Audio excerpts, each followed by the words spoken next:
আজকে যারা প্রার্থী হয়েছেন বা তাদের পক্ষে যারা প্রার্থী হয়েছেন তাদের অবস্থান কি আর লোকমান সাহেবের অবস্থান কি? লোকমান সাহেব আর্থিকভাবে সচ্ছল মানুষ।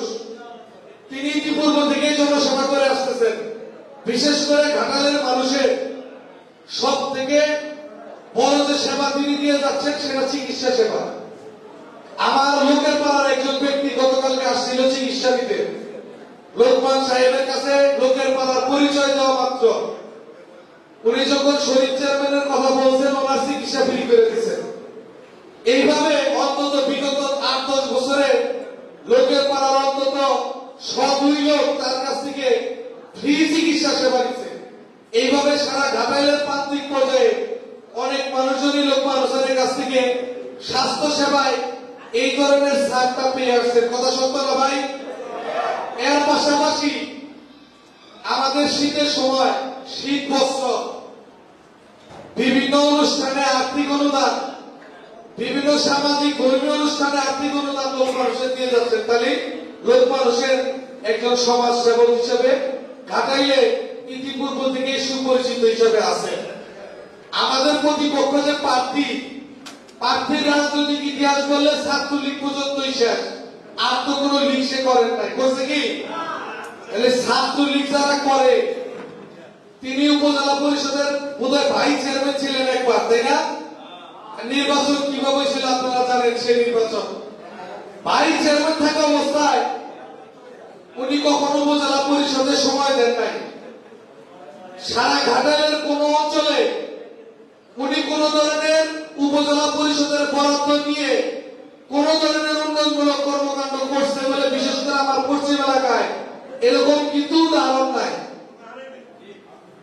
তিনি একটি সংগঠনের সাথে রাজনীতি ছিলেন, পরবর্তীতে একটি গ্রুপিং রাজনীতি একজনের সাথে রাজনীতি করে যাচ্ছেন দীর্ঘদিন যাবৎ। তিনি ওইভাবেই রয়েছেন।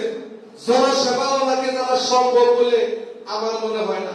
কাজে আপনাদেরকে প্রান্তিক পর্যায়ে যে সমস্ত সাধারণ ভোটার রয়েছে, আওয়ামী লীগ, বিএনপি, জাতীয় পার্টি, এদের বাইরে আমরা যারা ভোটার রয়েছি, সাধারণ ভোটার, আমরা যদি তাদেরকে বুঝাইতে পারি যে লোকমান হোসেনের ইতিপূর্বের কৃতিকর্ম আর আরিফ সাহেবের কৃতিকর্ম, আলটিমেটলি ভোটটা লোকমান হোসেন সাহেবের পক্ষে করার কথা।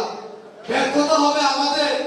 আমরা যেমন বিগত জাতীয় সংসদ নির্বাচনে কামরুল হাসান সাহেবের মধ্যে একজন যোগ্য ব্যক্তিকে এমপি নির্বাচিত করতে পারি নাই, আজকে লোকমান হোসেন সাহেবের মধ্যে একজন জনসেবককে যদি আমরা উপজেলা পরিষদের চেয়ারম্যান নির্বাচিত করতে না পারি, তাহলে রাজনৈতিক ফোরাম এভাবে তৈরি করে ঘাটাইলে আমাদের বক্তৃতাবাজি আর সাধারণ পাবলিক খাবে বলে আমরা বিশ্বাস করি না। কাজেই আমাদের নেতাদের নিজ তাগিদে আগামী দিনে লোকমান হোসেনকে নির্বাচিত করার জন্য সর্বোচ্চ শ্রম ঘাম দিয়ে নির্বাচনকে শেষ করতে হবে এবং ভোট গণনা শেষ হওয়ার আগ পর্যন্ত ওই ভোট কেন্দ্রে আমাদের অবস্থান করতে হবে। গত নির্বাচনে আমরা বক্তৃতায় বলেছি যে আমরা যদি এইবারে নির্বাচনে ফেল করি আমাদের পিঠের চামড়া থাকবে না। কথা কিন্তু সত্য হয়েছে। আমাদের অনেকেরই কিন্তু লাঞ্ছিত হইতে হয়েছে, অনেকের বাড়িঘর ভাঙচুর হয়েছে।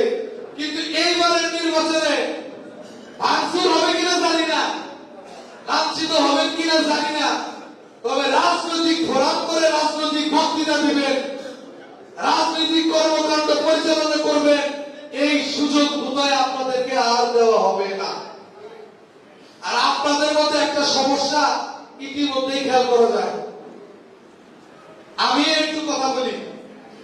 নির্বাচন পরবর্তী ঘাটাইলে যতগুলা সহিংসতা হয়েছে, লোকের পাড়া আমার বিশ্বাস তার মতো অন্যতম। কথা বলার কি আমি কি ভুল বলছি? অন্যতম। আজকে সেই লোকের পাড়াতেই নির্বাচনের অবস্থান আমার জানার মধ্যে সব থেকে ভালো। আজকে এখানে আসার আগে লোকের পাড়ার সমস্ত নেতৃবৃন্দদের নিয়ে আমাদের নির্বাচন পরিচালনা অফিসে একটি মিটিং হয়েছে। মিটিং এর প্রতিনিধি বোধহয় ঘাটাইলে কেউ ছিলেন না, ছবি তো দেখবেন।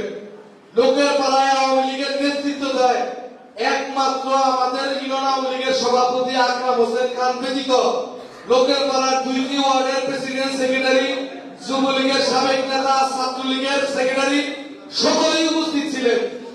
আমরা লোকের পাড়া ইউনিয়নটাকে সুন্দরভাবে গুছিয়েছি, এত কিছু করেন আপনাদের অনেক ইউনিয়নে জ্ঞানজামি হয় নাই, আপনাদের ভয় কাজ করে এখানে এসে প্রার্থীর সাথে ভয়ের কথা বলে। দয়া করে গত নির্বাচনে বলেছি, এবারও বলি, আজকে থেকে ভয়টাকে ভুলে যান। লোকমান হোসেন, কামরুল হোসেন এখন চৌদ্দ শক্তি,